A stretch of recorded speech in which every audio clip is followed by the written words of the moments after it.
చెప్పండి.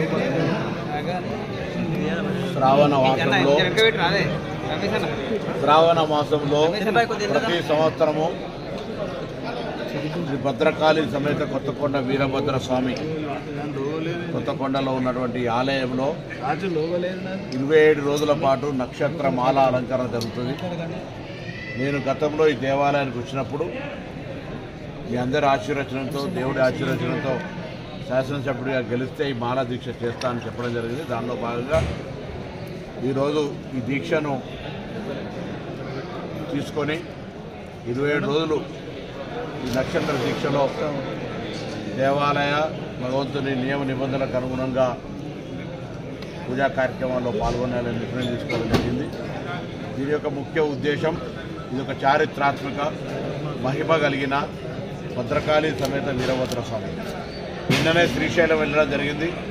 శ్రీశైలం 2వ ద్వాదశ లింగాల్లో భాగంగా దేవుడు పక్కకు రాగానే భద్రకాళి సమేత వీరభద్ర స్వామి విగ్రహం ఉంటుంది.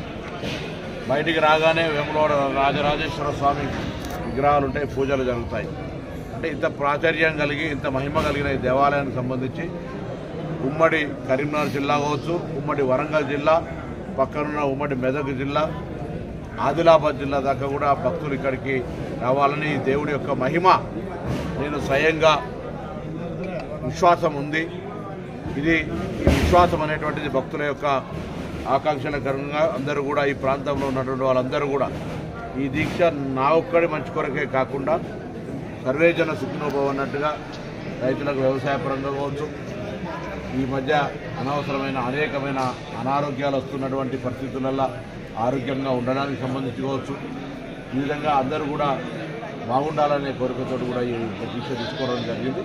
ఈ దీక్షతోటి ప్రాంత రైతాంగానికి సంబంధించిన ఈ నియోజకవర్గానికి సంబంధించిన అన్ని సమస్యలు పరిష్కరించే ధైర్యాన్ని, బలాన్ని వీరభద్ర స్వామి, కోరం విశాల స్వామి తెలంగాణ ఉద్యమంలో కూడా మేము మాకు తెలంగాణ కోసం కొట్లాడే ధైర్యం ఏమని అనేక సందర్భాలు ఇక్కడ ప్రార్థనలు చేశాం. ఇలా ఈ నియోజకవర్గ అభివృద్ధి, రాష్ట్ర అభివృద్ధి మంత్రిగా అనేక కార్యక్రమాల్లో ఎక్కడ కూడా అధైర్యపడకుండా ధైర్యాన్ని ఇచ్చి అన్ని కార్యక్రమాలు విజయవంతం అయ్యే విధంగా ఆ భగవంతుని ఆశీర్వచనం కొరకు ఈరోజు మాలా అలంకరణ చేసుకోవడం జరిగింది. మాలా అలంకరణ ద్వారా సర్వేజన సుఖినోభవ అందరూ బాగుండాలని మరొక్కసారి ఆ వీరభద్ర స్వామిని ప్రార్థిస్తూ భద్రకాళి సమేత శ్రీ కొత్తకొండ వీరభద్ర స్వామి ఆశీర్వచనం అందరి మీద ఉండాలని సందర్భంగా ప్రార్థిస్తాను.